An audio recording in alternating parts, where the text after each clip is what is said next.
Welcome, everyone. Hi, David. How are you today? Hello, I'm good, thank you. How are you? I'm good. I want to first give a shout out before we dive right into our sponsor, Offering Tree. I'll pull up a little coupon code here as well.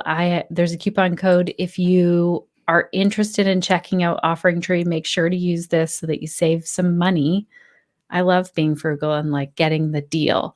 So, Offering Tree, for those of you who don't know, David and I were just talking about how they're a great company that helps yoga teachers to create a website if they don't have one, helps with scheduling. I like that they integrate with Zoom now. They're offering ways to sign up and have a membership on there now. They're adding a lot of new features. So they're also really listening to yoga teachers. So if there's a feature that they're missing and you want it, reach out to them. They're great at getting back to people.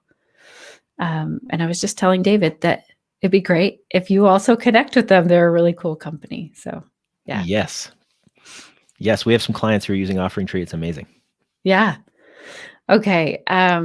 So welcome to the Connected Yoga Teacher Podcast, David. I'm so excited that we get to talk today about having a specialized offering.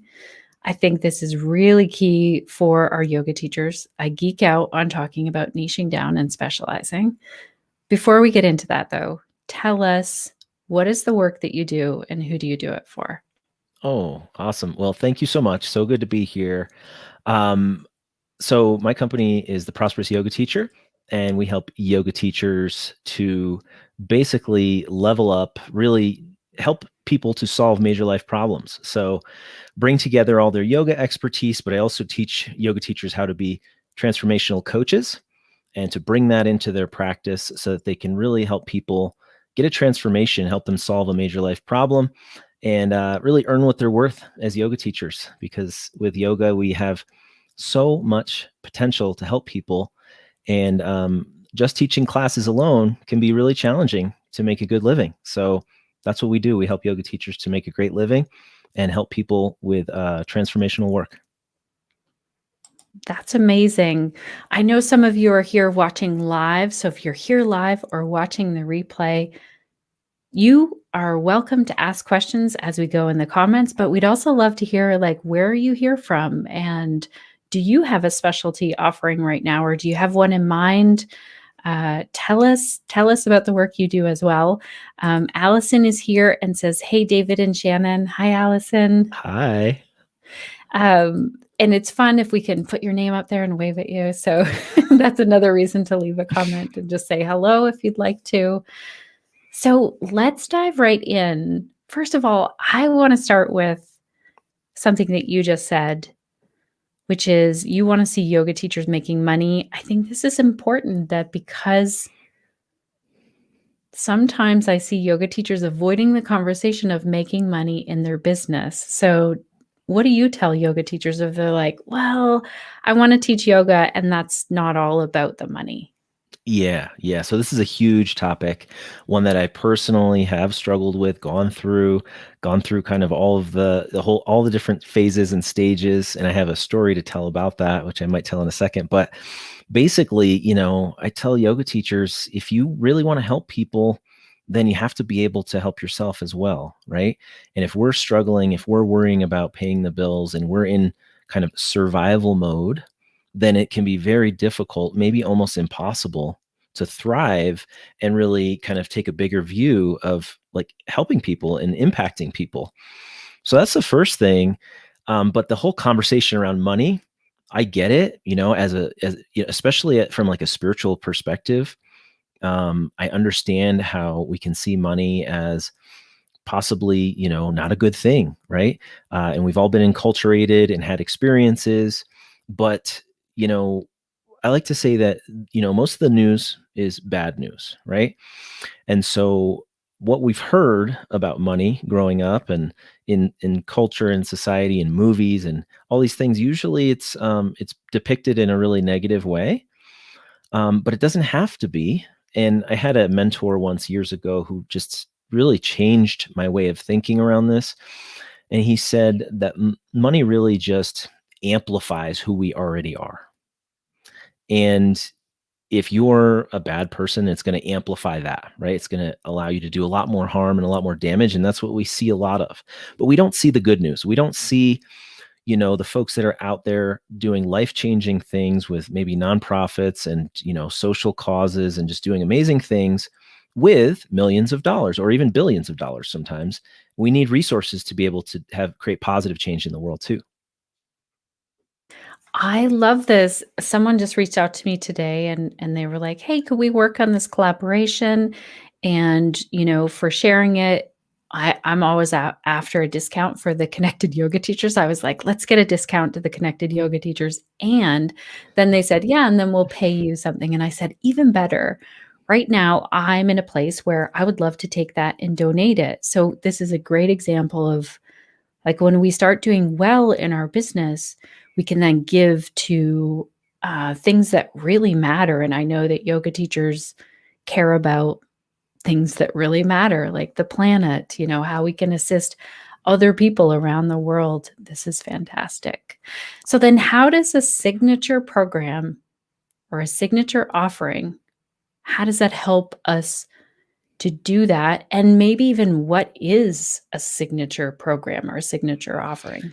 Yeah, so this is such a good question because when you were just talking, I was thinking about, okay, by, with the signature program, but also just in general, I know that I personally I put in a lot of volunteer hours every month, every week, even with a nonprofit, local nonprofit that's really near and dear to my heart. And, being able to work less and earn more allows for that. So, as yoga teachers, we are very purpose driven. We do this for a reason because we're following our purpose, right? And I know that there's more to life than simply just teaching yoga all the time. We have a lot of other passion projects and things that are near and dear to our heart. So, first of all, what is a signature program? A signature program, basically, um, the way that I teach it is that it's a way to bring together all of your gifts. It's a way to bring together all of your gifts, not just with teaching yoga, but in lifestyle, in health and wellness, with all of your passions, whatever you're really good at, things that are like in your zone of genius or your unique ability. And being able to bring that all together to help a specific group of people, a niche, right? Who are all struggling with a similar problem and who want a similar outcome in their life. And so, basically you get to bring all of these gifts together to help people, kind of guide them, hold them by the hand. And it could be in a one-on-one program, or it can also be in a group program. And it can be a combination of both as well. But basically where you're kind of guiding people, holding them, like kind of holding them by the hand and helping them step by step to create results and outcomes in their life, very much from the mindset of a coach, where you are thinking, this is about from now moving forward. And it's about thinking from a place of like, okay, already you're doing well, you're already a functioning human being, but we're going to take you from that place to thriving or exceptional. Okay.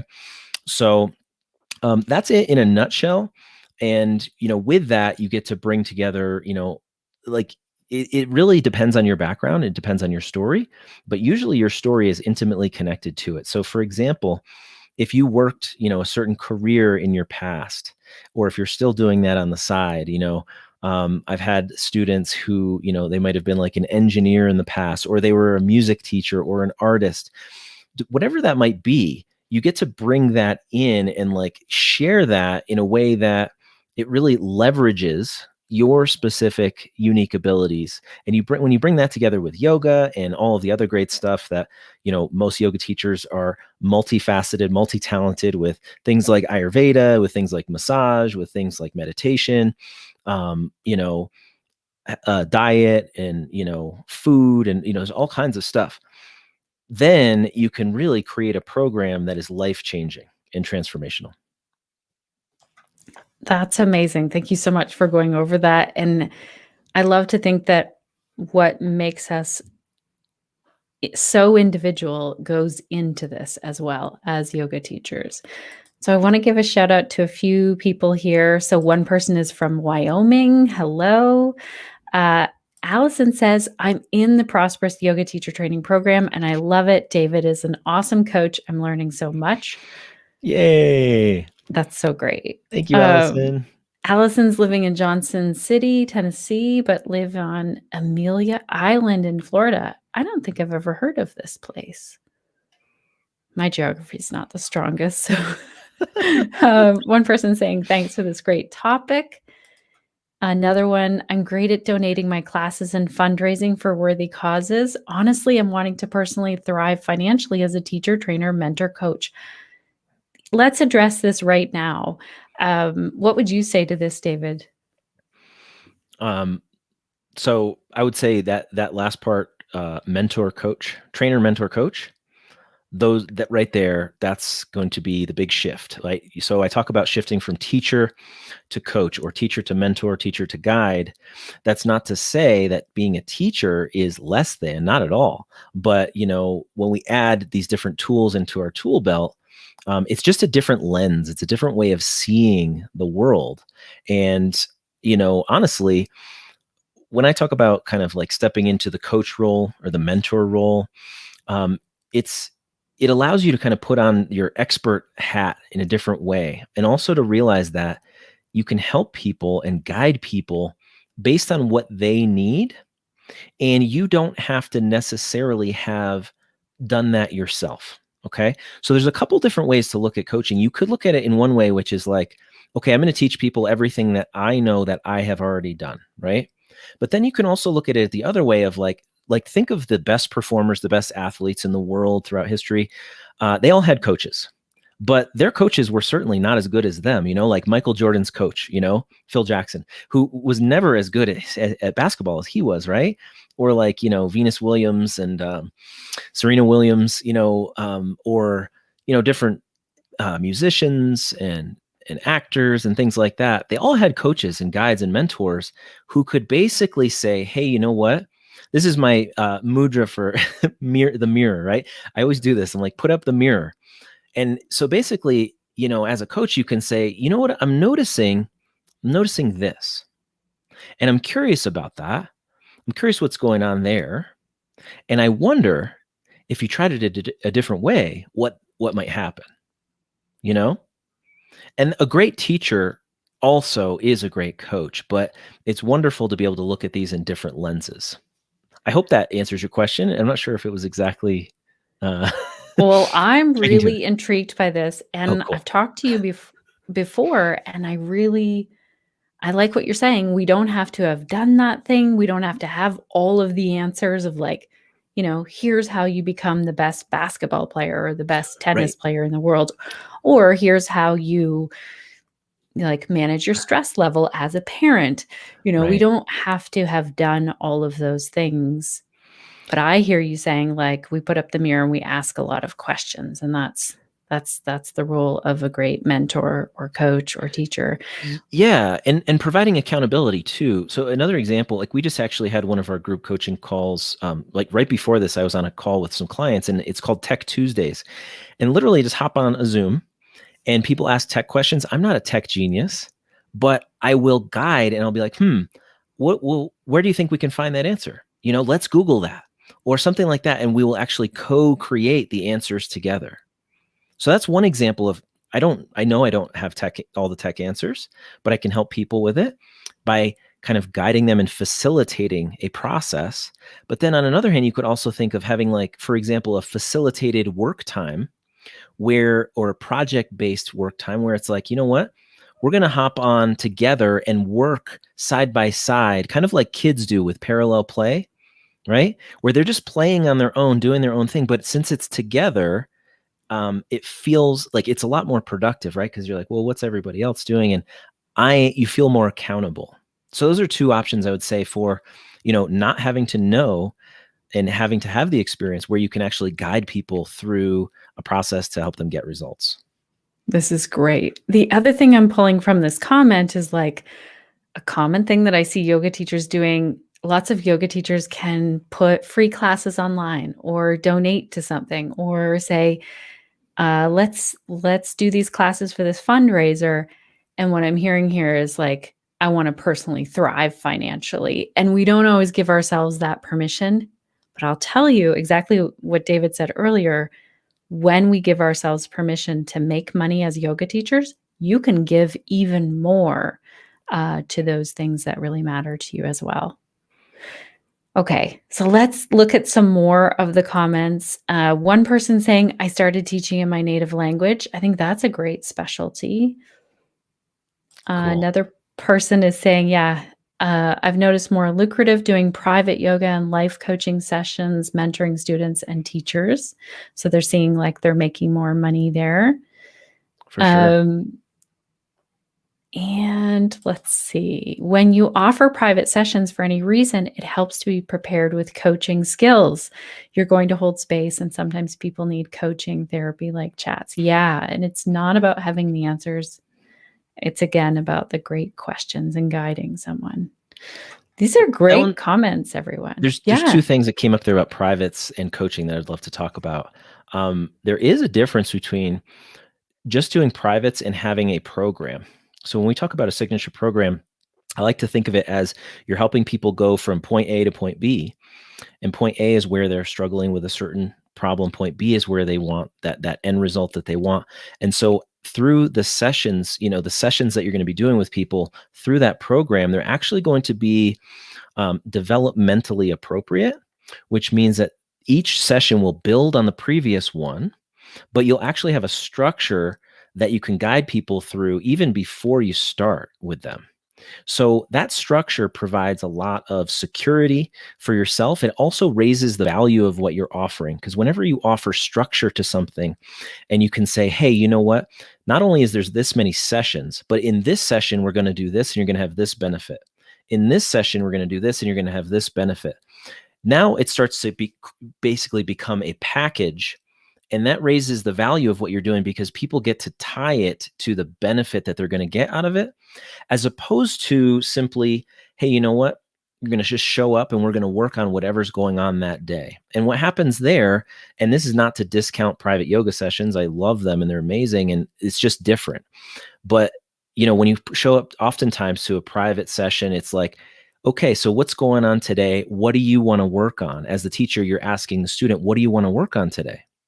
And it's just a very different place to come from, as opposed to the coach who's saying like, okay, you know what? Here's what happened last time. I'm curious, how did your homework go? Or how did your practice that I gave you to work on, how did that go? And then we're going to unpack any areas where you might feel stuck, or any areas where any wins that we want to celebrate. And just like this comment here is talking about, um, where things might come up in private sessions.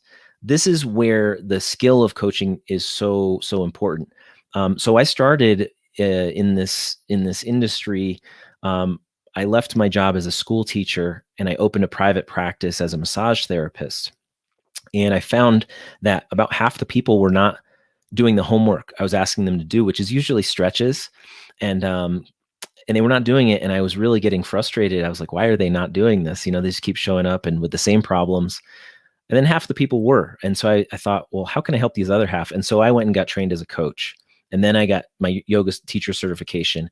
And that's how this whole thing started for me. This was about 8 or 9 years ago, where I shifted from just doing massage to then creating a program that was geared around back pain and helping people with low back pain. It was called Get Your Back on Track.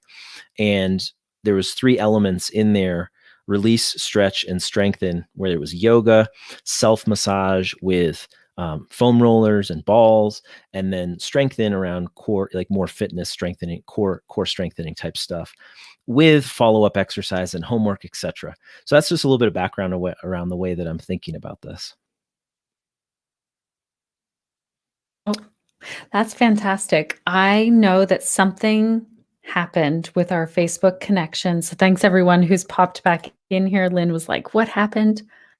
I'm not sure, Lynn. And I'm getting another notification. But the great news is we're over on YouTube still, and it's recording it all. So I'll be sure to send out the replay of this. And I don't know. Sometimes technology is like that for us. Okay, so looking at now, I'm so glad you brought this up, the difference of a signature program and teaching one-on-one. How do we know when we're at that spot? Like, how do we know, okay, I need to focus on creating a signature program?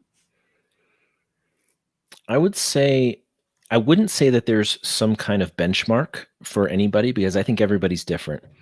And so, like, for me personally, and other yoga teachers that I've interviewed or talked to, or clients that I've talked to, or colleagues, I know before I even finished my YTT, I was already teaching people, So, like, and I was already thinking about, like, okay, how am I going to integrate this into my business and my private practice, etc. And so that's a more of an entrepreneurial mindset. And so some folks will be more leaning more entrepreneurial, entrepreneurially, and then others won't. And then also, I guess it just kind of also depends on whether you feel like you want to be able to go deeper with people and kind of have hold more of a transformational space, where you're like, yeah, you know what? I actually have a lot to offer, and I have more to offer even than just teaching yoga classes, right? And I can bring all of this cool stuff that I know about, philosophy, or all this cool stuff that I know about meditation, all this cool stuff I know about, healthy living, health and wellness, whatever it might be, Ayurveda. And I can help people really create change in their lives off the mat. And so I think that's a big piece, is if you're like ready to help people off the mat, I would say that this would be a great place to, then I'd say that you're ready, in a nutshell. Okay. That is so good that there's no like real benchmark, and we'll definitely look for that. If anyone has questions about that as well, if you're here live or watching the replay, let us know in the comments. For all of you that were over on Facebook and it doesn't seem to be connected, I've left you a link, so hopefully you can come and find us over on YouTube. Someone else was saying in the comments here, I'm not a mother. I've never given birth, but I'm still successful with these types of clients and their pelvic health needs. So, this is another great example of how we don't have to have done this exact thing, but we find our unique skills. Like, I think sometimes we just figure out over the years, okay, I'm really good at this, doing this thing. Um, what else do you think that we need to know about to create a signature program? Like, that seems pretty daunting looking at, okay, I know I'm really good at assisting people who are dealing with back pain, to use your example. Mm, So then how do you go about creating a whole program? okay. Yeah. So you always have to, it's always like start with the client in mind, right? And also start with the end in mind. So planning with the end in mind, I got this, I think, as from my background as a school teacher. In the beginning of the school year, we would always, that's like the mantra, like start with the end in mind. Okay, so where do we want our students to be at the end of the school year? Okay, well, if that's the case, then I'm going to work it back, to like quarter by quarter. And then I think about, okay, well, then where do I want to start? So I like to recommend people to create anywhere from an 8 to 12 or even 16-week program, but I have found 8 weeks to be a very a good minimum, and that just comes from habit creation research. That it takes about 56 days to really, create automaticity with a new habit, from a neuroscience perspective. And so 56 days is like a benchmark low end. And so if you think, okay, so in 8 weeks or 12 weeks, where would I like my folks to be, and also where are they starting out? And so what this requires of us is a big shift, actually, because where I see most yoga teachers struggling business wise and marketing wise is that they're talking about themselves most of the time. They're saying, hey, I'm a yoga teacher. I love this. It's amazing. It has changed my life. And they might even tell their story. But you know what? Fortunately or unfortunately, either way, people are just going through the world with, I like to say, tuned into WIIFM, which is what's in it for me. And they're just kind of like, they have their own stuff going on, right? We all have so much going on in our lives that it's going to take quite a bit to kind of grab our attention, right? Especially when we're scrolling through social media or whatever it is. Usually the things that we see that we click on, it has some kind of charge that it's like, yes, I want that. And that will help me solve a certain problem in life. Okay. So we have to actually, the secret weapon here, the superpower to develop, not just in creating a signature program, but also for creating marketing that is irresistible. The superpower is empathy. It's simply putting ourselves in other people's shoes, and specifically in this case, putting ourselves in our ideal client's shoes. So in this example, you're giving somebody, the example of somebody with back pain. Now, that could be somebody who's in their 20s or 30s. It could be somebody in their 40s or 50s. It could be somebody in their 60s or 70s. We don't know. That's going to depend on if you want to serve anybody will Bullseye? know. You could call it that. Even sales. People think marketing and sales, they think business, sometimes people think these things are sleazy or slimy or trying to persuade other people to do things that are not in their best interest. But when you come from empathy and you think, okay, I know that my people are struggling with this and it's in the back of their mind and it's really causing, like their life, it's causing them to not be able to live their life fully. Then I'm going to speak to them from that place. And they're going to hear me. I'm going to stand out in the marketplace. They're going to hear me. They're going to want to talk to me. And then when we talk about a signature program, you're going to know exactly where they're starting out, that point A. And so when you know exactly where they're starting out, you're going to be able to create a developmentally appropriate approach, which means, okay, so from where they are at point A and they want to be here at point B, you simply have to reverse engineer it. And so if it's an 8-week program, I'm going to think, okay, so where do I want them to be in 6 weeks? Where do I want them to be in 4 weeks? Where do I want to read? And I would see the second graders sitting down, helping them to read, or the third graders, and they would learn so much faster in that way than even with one-on-one tutoring with a teacher. Oh, really? Mhm, That's fascinating. mhm. It's really interesting that you have this background of teaching and like learn this as a skill. That's really fascinating to me as well. Okay, so let's say we create. Well, I think let's back it up. So we decide to create it. We know who we're serving. We know what the problem is. We know we love helping people with that. Do we then get into a lot of conversations with people about this? Like how do we know that these are the steps that people actually need? Oh, great question. So actually, the way that I teach it is I actually encourage my students to create an outline of their program first, okay? And to not create the full program ahead of time. So create an outline first with bullets under each week or each module or each kind of level of the training that you're going to take people through, but only get super detailed on the first week. Like really flesh that out so that you're super confident that when somebody says yes and you're going to bring them through this program, that you know exactly what you're going to do with them from the start. Okay. And that might be like an intake, one-on-one intake where you're going to really see what they're struggling with and really help them build a program that's going to suit them. So there's a lot of flexibility here.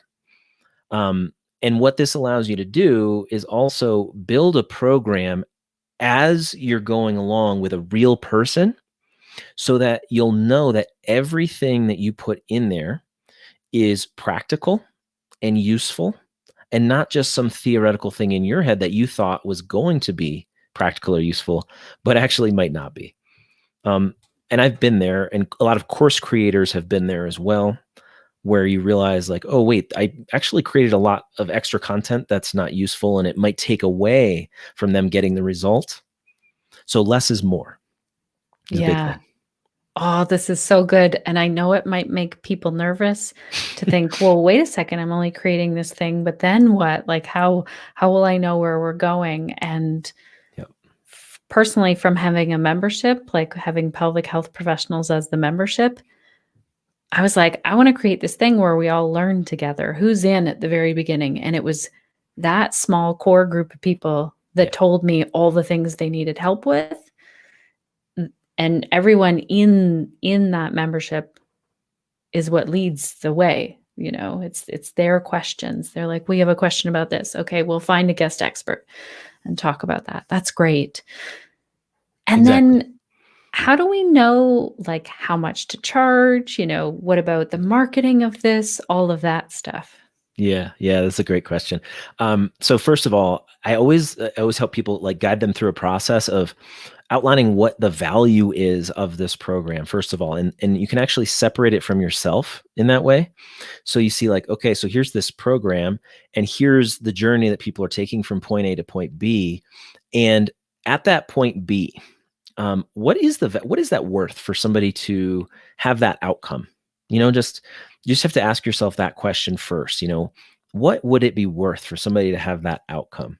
And then you look at the journey along the way, the different benchmarks that they might go through, the different personal development they might go through, the different, kind of muscles they're building mentally, physically, spiritually, emotionally, whatever. And you start to ask, okay, so what is it worth to be able to engage in that type of, journey?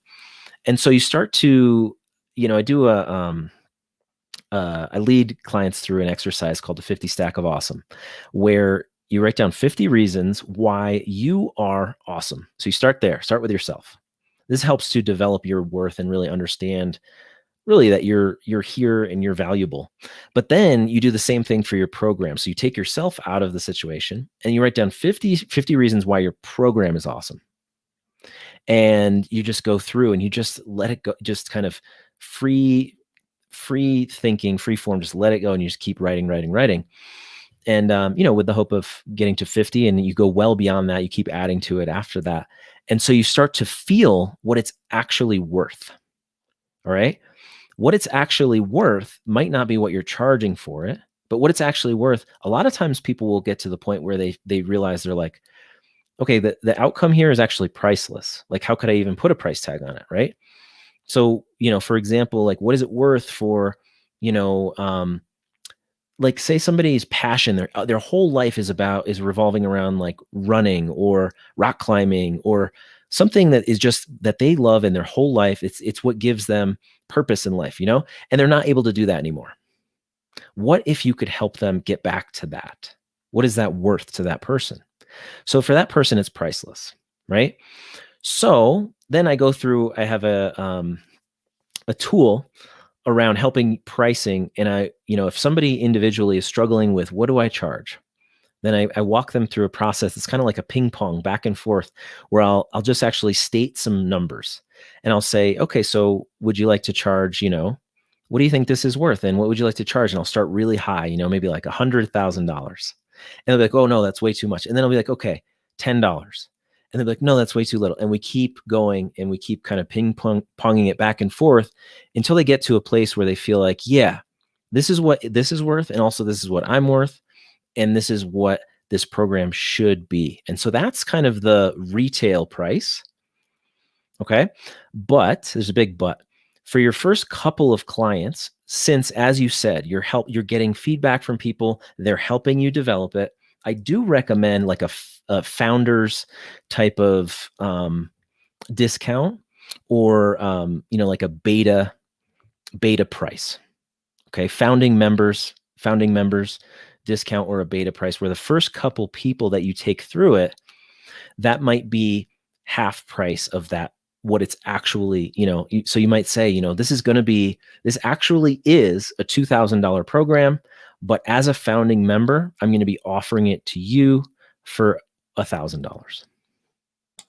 Oh, I really like this. All of these things, I think that we could definitely take these and try them out. No matter if you actually had a signature program or if you have a yoga class that you're teaching, like a weekly group class, you could write this 50 list of, like, what makes you an amazing yoga teacher and also what makes this class amazing. That's great, because our brain is just wired to kind of focus on what's not working sometimes a little bit more. There's actually some science that goes into that. So I Yep. love that we're bringing in, like, what is this worth, and how are we amazing? And then also to really get into Setting the price. I love how you talked about this ping pong back and forth. That's a great idea. Um, and the founding members, all of these, we can look at implementing those into our own business, no matter where we're at. And so then how do we get the word out there about our program? We know all the things, we've put it together with that first week. We have our founding members, and now we want to get more people maybe, or maybe we even want to just get those few founding members. How do we do that?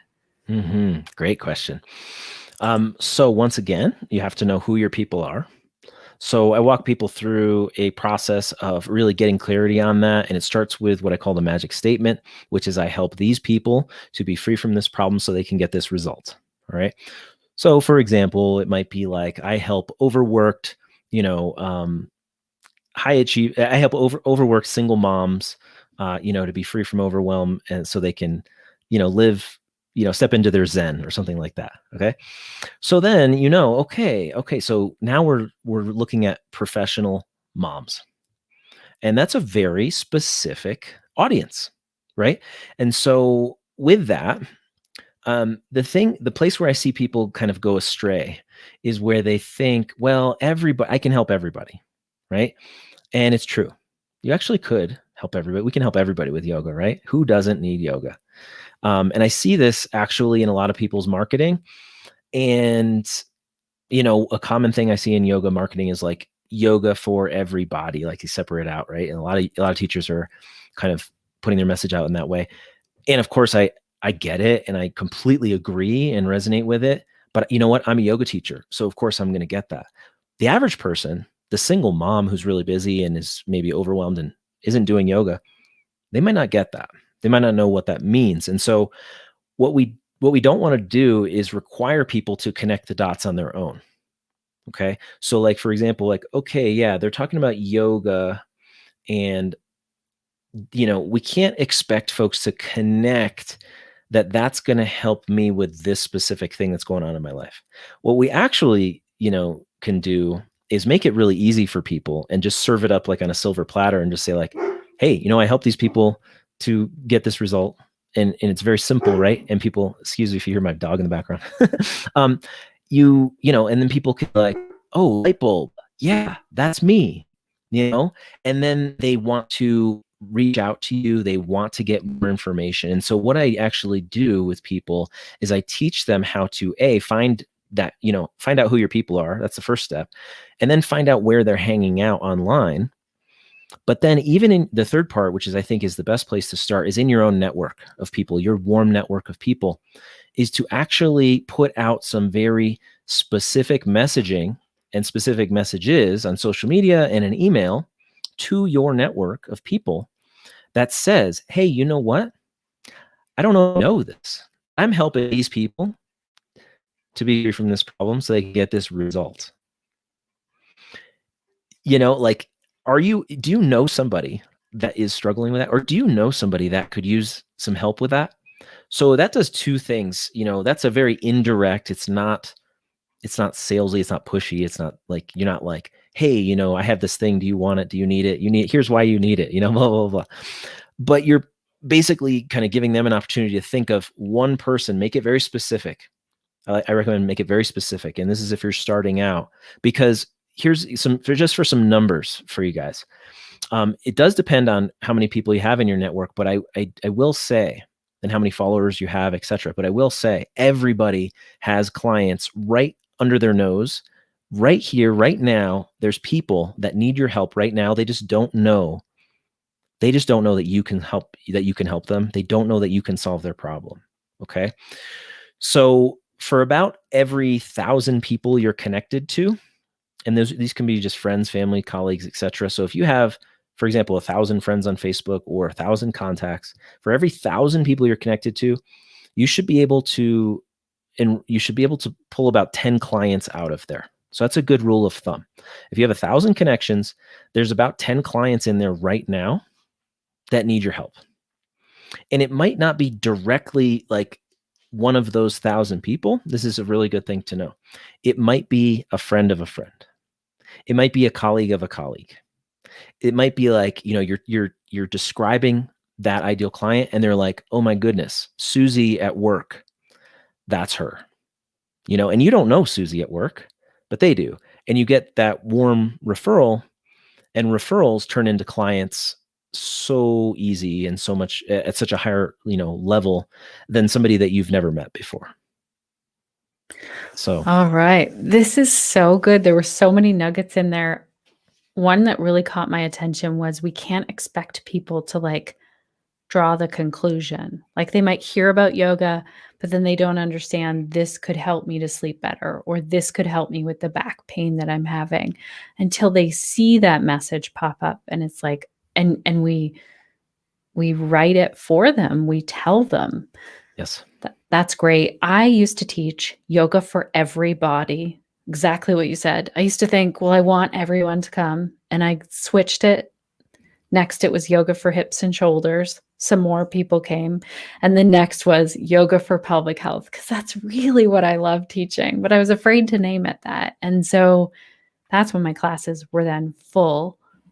There And you that's go. why even today I just get random messages like, "Hi, Shannon, I have pelvic girdle pain and I heard that I should talk to you."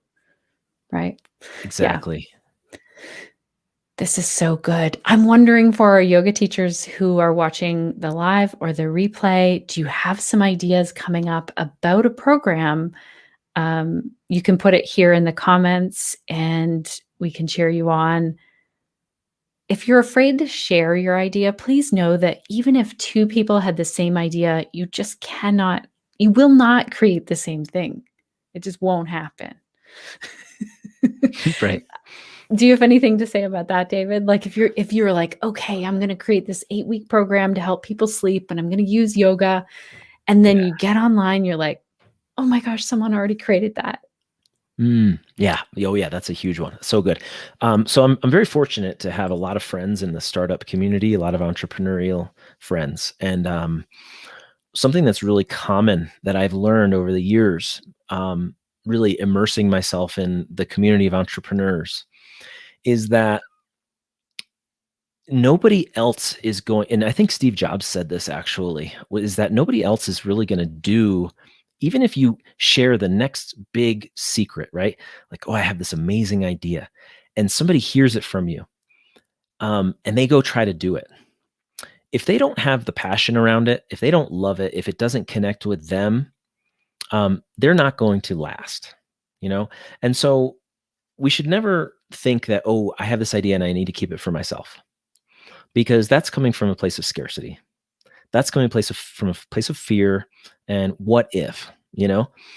And from a place of abundance, it's more like, okay, actually, I want to share this with people, get some feedback, and have some cooperation and have more of a win-win instead of a win-lose, because that scarcity mindset is like, well, if somebody's winning, somebody else is losing. But the abundance mindset is like, well, we can have a win-win where everybody's winning. So that's like, I think, foundational and fundamental is first that mindset piece. But then, like you said, the reason it's called a signature program is because it has your signature written all over it. There's no two signatures that are the same, right? And so therefore, your offering is going to be unique no matter what. You could have the same exact classes, the same exact program on paper as somebody else. But when somebody goes through it with your personality, with the way that your life experiences, so you gave the example of sleep, right? If somebody created a sleep program, which I've had some clients create sleep programs, and, you're going to have your own little things. You're going to say like, things that you've made important, and technology maybe that you've used that's very important. I learned a lot about this actually from Ariana Huffington in her book, The Sleep Revolution. Great story, by the way. She started the Huffington Post and got to a point where she was working 4 hours or sleeping 4 hours a day. And she got home one day and passed out, hit her head on a table, and decided, okay, I need to quit this job. Like, I need to change my lifestyle. And she then started Thrive Global and left Huffington Post. And now they have actually technology and tools and gadgets to help you with your sleep. And so I'm saying all of that because we all use different tools and different technology and different things that we've learned from our mentors or our friends and family, or think about like family recipes that have been passed down. Like I come from a family that is really actually kind of famous for pizza. In high school, I worked at my uncle's pizza restaurant. It's New Haven style pizza, New Haven, Connecticut. And it's amazing. And I live in Colorado now, and everybody that I talk to about pizza thinks I'm so intense about it, which I am. But they're like, when you start talking about pizza, you're just like it's like, whoa, everybody back off. And so that's just like one example. We all have these particular ways of seeing things and particular things that have worked for us and our constitution, if you want to think of it from an Ayurvedic perspective, right? And that's not going to be the way that somebody else looks at it. This is such a good example. I get this excited about gardening. It's not something that I do as a job, but I really feel like everyone can grow food no matter where you live. Vegetable gardening. Yes. You might want to check out Mike Birbiglia. He did a whole comedy series on pizza. Nice. Okay. Definitely. He also loves pizza, but more so from the consumption side of things. Oh my gosh. This has been great. Tell our listeners, how can they learn more from you about creating a signature program? Where do they go? Yeah, for sure. You can go over to theprosperousyogateacher.com. And there's a free workshop that you could register for over there, and that will guide you through like 5 steps to really creating a signature program. And then also you can join us over at the Prosperous Yoga Teachers private Facebook group. And in there, I'm giving free trainings every week around these type of topics. And we always have a lot of fun over there, a lot of good stuff going on. So those are the 2 places I would love to see you join us. This has been great. Thank you so much for sharing all of this with us. And thanks for your time. Everyone who's here for the live and the replay, thank you as well, even through the tech glitches. Thanks, David. And thank you, Shannon. Your energy is so grounding and calming, and I really appreciate it. That is not always what my children say, just so you know. When they hear that, like some people will leave me a voice message and say, Shannon, you're so grounding and calming. They make big jokes about this. I do get excited, but thank you so much. It's been a lot of fun. Thank you. Thank you.